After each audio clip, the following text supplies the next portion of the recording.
رزق کے معاملے میں اللہ تعالیٰ کا کیا قانون ہے؟ آخر غریب لوگوں کو اتنا جو سہنا پڑتا ہے تو وہ کیوں ہے؟ اور دنیا میں امیر اور غریبی کا جو یہ مسئلہ بیان کر رہے تھے. دو چیزیں اصولی سمجھ لینی چاہیے. ایک تو یہ کہ اللہ تعالیٰ جب یہ کہتے ہیں کہ انہوں نے سب انسانوں کے لیے رزق کا اہتمام کیا ہے جی تو اس سے مراد اصل میں تکوینی اہتمام ہے. یعنی انہوں نے یہ دنیا بنائی ہے تو یہاں انسان کی ضرورت کی سب چیزیں رکھ دی ہیں اور یہ بات بالکل واضح ہے. یعنی اللہ تعالیٰ کے خزانوں میں کوئی کمی نہیں ہے، وہ سب موجود ہے. دوسری چیز یہ ہے کہ انسان کو اس دنیا میں اللہ تعالیٰ نے اسباب کے اندر پیدا کیا ہے.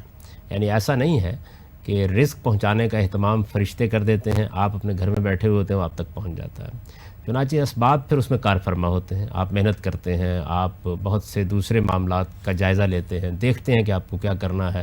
کسی دکان پہ جائیں گے، کسی منڈی میں بیٹھیں گے، کوئی ملازمت کریں گے، کچھ نہ کچھ کریں گے. اسباب پیدا کرتے ہیں. اسباب کے ساتھ آپ کو صلاحیتوں میں بھی اللہ تعالیٰ نے متفاوت پیدا کیا ہے. پھر اس کے ساتھ امتحان کے لیے بھیجا ہے. امتحان کے لیے بھیجا ہے تو امتحان کی وضاحت کر دی ہے کہ وہ یا شکر کا ہے یا صبر کا ہے. شکر کا امتحان یہ ہے کہ دے کر آزمایا جائے. صبر کا امتحان یہ ہے کہ آپ کے اوپر کوئی تکلیف آئے گی، کوئی مصیبت آئے گی، کوئی تنگی ہوگی، اس میں آپ کو دیکھا جائے کہ آپ کیا رویہ اختیار کرتے ہیں. تو یہ ساری چیز کو سمجھ لینا چاہیے. اس کے لحاظ سے اللہ تعالیٰ انسانوں کے ساتھ معاملہ کر رہے ہیں. یعنی اس دنیا کی زندگی میں انہوں نے جو کچھ دینا ہے وہ دے دیا انسان کو. انسان کو بحیثیت انسان اب مختلف انسانوں نے اسے پانا ہے، اپنی صلاحیت کے لحاظ سے پانا ہے.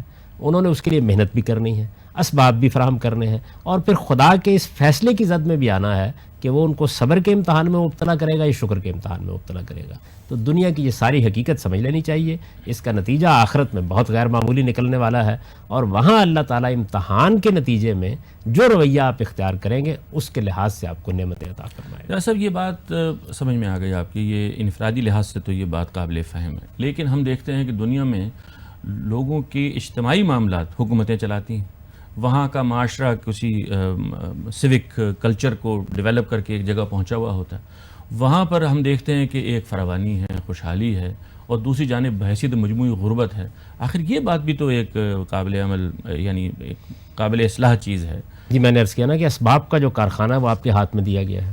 جس طرح فرد کی حیثیت سے آپ کو محنت کرنی ہوتی ہے، کوئی اہلیت پیدا کرنی ہوتی ہے، کوئی ہنر سیکھنا ہوتا ہے، یا کوئی دوسرے اسباب فراہم کرنے ہوتے ہیں، اسی طرح قومیں بھی یہی کام کرتی ہیں. تو انسان کا انفرادی وجود، انسان کا اجتماعی وجود، دونوں اسباب پیدا کرتے ہیں.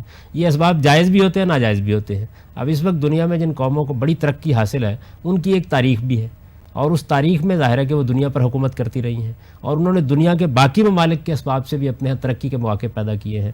تو یہ کشمکش ہے جو دنیا کے اندر جاری ہے. اسباب انفرادی سطح پر بھی پیدا کیے جاتے ہیں، اجتماعی سطح پر بھی، اور اسباب کے نتائج انفرادی سطح پر بھی بعض اوقات انسان کی ہمت کے لحاظ سے نکلتے ہیں اور اجتماعی سطح پر بھی.